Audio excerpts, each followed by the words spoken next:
नमस्कार, मैं हूं आशुतोष और आप देख रहे हैं सत्यहिंदी.com। सत्यहिंदी.com के खास कार्यक्रम आशुतोष की बात में आपका स्वागत है। बातचीत शुरू करने के पहले एक छोटी सी अपील सत्य हिंदी के तमाम दर्शकों के लिए। अपील इतनी सी है कि आप सब लोग हमारे कार्यक्रमों को देखते हैं, लाखों की संख्या में उसको न केवल देखते हैं, सराहते हैं, बल्कि हमारा मनोबल भी बढ़ाते हैं। हम आपसे इतनी सी गुजारिश करना चाहते हैं कि आप हमारी ईमानदार, निडर और निर्भीक पत्रकारिता के लिए हमें थोड़ी सी आर्थिक मदद भी करें तो हमारे लिए बहुत बड़ी मदद होगी। आपके लिए छोटा सा योगदान होगा, लेकिन हमारे लिए एक बहुत ऊंची छलांग होगी पत्रकारिता के क्षेत्र में। हम आपसे गुजारिश करते हैं कि आप इस वीडियो के डिस्क्रिप्शन में जाएं, सत्य हिंदी के सदस्य बने, थोड़ा सा आर्थिक भुगतान करके हमारे लिए बहुत बड़ी मदद होगी। साथ ही साथ हमारा मोबाइल ऐप भी है, उसको भी आप डाउनलोड करें। और अब अपनी आज की बातचीत शुरू करते हैं। आज हम फिर एक बार बातचीत करेंगे राहुल गांधी की भारत जोड़ो यात्रा को लेकर। जैसा कि आप सब लोग जानते हैं कि लगभग 3000 किलोमीटर की यात्रा पूरी करने के बाद अब राहुल गांधी की ये यात्रा उत्तर प्रदेश के पश्चिमी इलाके से होकर गुजर रही है। यहां से वो हरियाणा और उसका साथ पंजाब और होते हुए जम्मू होते हुए श्रीनगर जाएगी।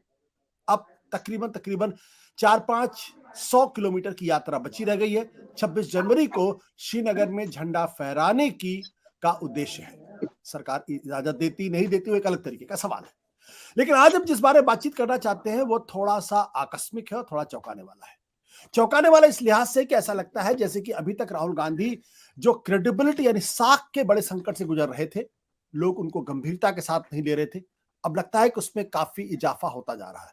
न केवल वो लोग जिनको उदारपंथी कहा जा रहा है, न केवल वो लोग जो समाजवादी और वामपंथी विचारों से ओतप्रोत हैं, बल्कि वो लोग भी जिनको दक्षिणपंथी कहा जाता है और जो भाजपा या आरएसएस के समर्थक बताए जाते हैं।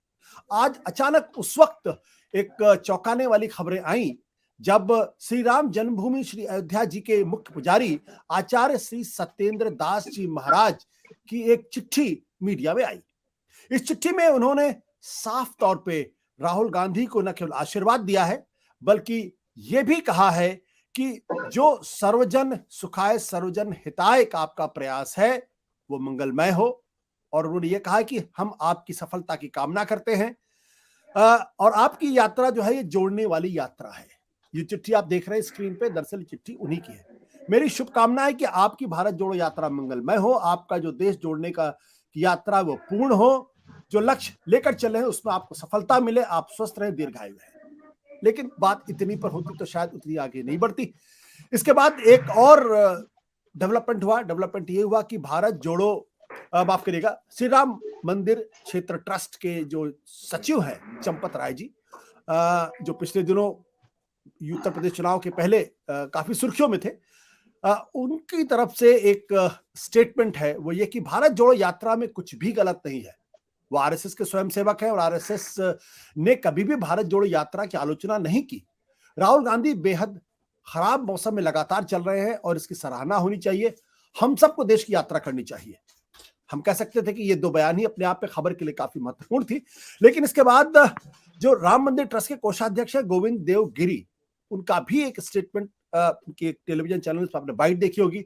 मैं भगवान राम से प्रार्थना करता हूं कि वो उन्हें आशीर्वाद दें, राष्ट्र एकजुट हो, भारत जोड़ो एक अच्छा नारा है और भारत जोड़ना चाहिए।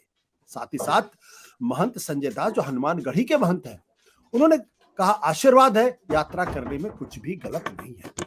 यानी चंद घंटों के अंदर जो अयोध्या के राम मंदिर से जुड़े हुए लोग और प्रमुख लोग, मुख्य पुजारी, राम मंदिर के प्रमुख के जो मुख्य पुजारी हैं, अगर वो राहुल गांधी को आशीर्वाद देते हुए दिखते हैं, राम मंदिर ट्रस्ट के सचिव आशीर्वाद देते हुए दिखते हैं, कोषाध्यक्ष उनके बारे में ठीक ठाक बातें करते दिखते हैं, हनुमानगढ़ी के महंत दिखते हैं, तो सवाल ये उठता है कि क्या राहुल गांधी को लेकर देश के अंदर छवि बदलती जा रही है, या फिर ये जो स्टेटमेंट है ये कहीं ना कहीं एक राजनीतिक संदेश भी भाजपा और आरएसएस को दे रहे हैं। ये अपने आप में बड़ा सवाल है। हमारे साथ इस वक्त कुछ खास मेहमान हैं, हम उनका परिचय आपसे कराते हैं। हमारे साथ इस वक्त सीधे अयोध्या से वरिष्ठ पत्रकार ओम प्रकाश सिंह जी हैं। लखनऊ से हमारे साथ उत्कर्ष सिन्हा जी हैं जो जुबली पोस्ट के संपादक है, वरिष्ठ पत्रकार रह चुके हैं। साथ ही साथ ब्रजेश शुक्ला जी हैं, वो भी वरिष्ठ पत्रकार है। आप लोगों का स्वागत और हम इंतजार कर रहे हैं इस कार्यक्रम में दीपक कबीर जी का जो एक्टिविस्ट है समाजवादी पार्टी से जिनका निकट का संबंध है, साथ ही साथ आलोक जोशी जो सीएनबीसी आवाज के पूर्व संपादक है, उनका भी। सबसे पहले प्रकाश जी, ये जो चिट्ठी और चंपत राय की बात है, क्या अनायास है? देखिए राहुल की इस यात्रा जो बार बार दोहराते हैं कि मोहब्बत की दुकान 2023 में खुलेंगी, तो उसकी पहली दुकान जो है अयोध्या में खुल चुकी है, वो भी राम जन्मभूमि परिसर में। ये जो बयान आए हैं मुख्य पुजारी के और चंपत राय के, ये उसी तरफ का एक कदम है उस दुकान खुलने का। और नफरत की जो मिटाने की बात राहुल जी कर रहे हैं बार बार। अस्तु जी, राम ने उत्तर से दक्षिण की यात्रा की थी और लगभग 2000 मील की यात्रा की थी। राहुल गांधी जो है वो दक्षिण से और उत्तर की यात्रा कर रहे हैं, उनकी यात्रा लगभग 2300 मील है। राम ने भी अपना राज करने के पहले, मैं उस दृष्टिकोण से भी देखता हूं कि राज करने के पहले वो यात्रा जो रामायण का शाब्दिक अर्थ है कि राम का आयन, आयन माने यात्रा होती है, तो उसी तरीके की यात्रा राहुल जी की भी है। और ये अब उस सोच से परे है कि राहुल की छवि बन रही है कि राहुल की छवि बिगड़ेगी या कांग्रेस को फायदा होगा या नुकसान होगा। ये सारी चीजें बहुत पीछे छूट गई हैं और देश को जानने और जोड़ने की जो बात हो रही है, उस दायरे में अब वो राष्ट्रीय स्वयंसेवक संघ के, भाजपा के लोग, मुख्य पुजारी, सारे के सारे लोग अब इस स्थिति में नहीं है। यात्रा की जो जन समर्थन मिल रहा है राहुल को, जो देश जोड़ने के नाम पे, जो मोहब्बत बांटने के नाम पर चीजें हो रही हैं, तो कोई भी इस स्थिति में नहीं है को चाह कर भी उसका विरोध नहीं कर सकता है। हालांकि जो चंपत राय का बयान है वो व्यंग्यात्मक है, लेकिन मैं उसको व्यंग्यात्मक यहाँ इसलिए नहीं कहूंगा कि उनकी आलोचना करने से जो राहुल की यात्रा है उसकी छवि धूमिल होगी, क्योंकि आलोचना ही और नफरत को ही मिटाने के लिए यात्रा निकली हुई है। तो पहली दुकान अयोध्या में खुली, वो भी राम जन्मभूमि के परिसर में।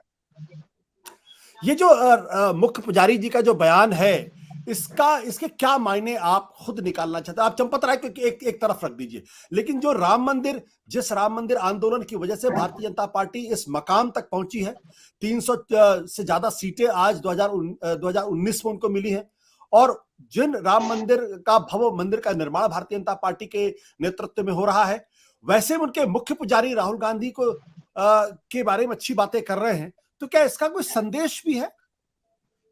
बिल्कुल निश्चित है कि ये जो राम का काम था उसको इस दृष्टिकोण से भी अयोध्या के लोग देख रहे हैं और पुजारी जी भी इस दृष्टिकोण से देख रहे हैं कि इस दौर में जो नफरत का दौर चल रहा था उसमें राहुल की यात्रा कहीं ना कहीं से राम के संदेश को जो है पूरित करती हुई दिखाई पड़ रही है। इसलिए उन्होंने अपना आशीर्वाद जो है राहुल की यात्रा को दिया है, राहुल गांधी को दिया है कि वो राम काज पे निकले हुए हैं।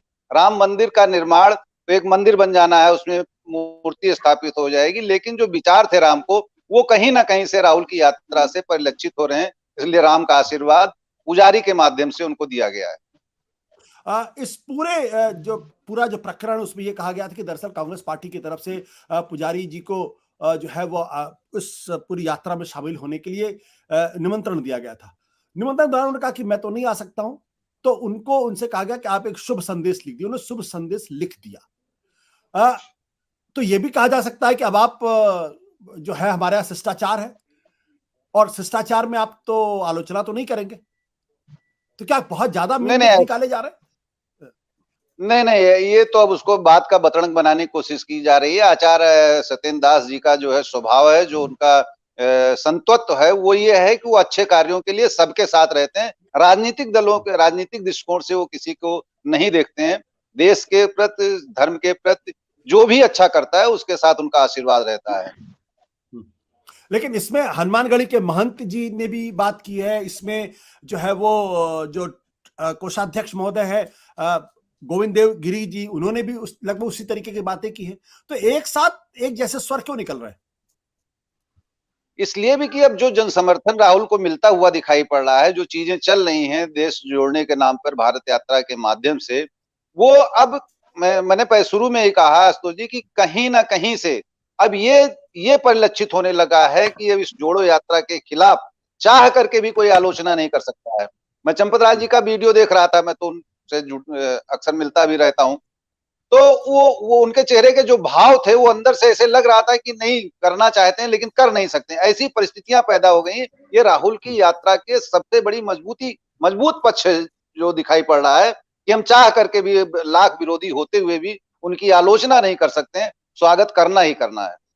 सत्य हिंदी का ऐप डाउनलोड करें गूगल प्ले स्टोर पर।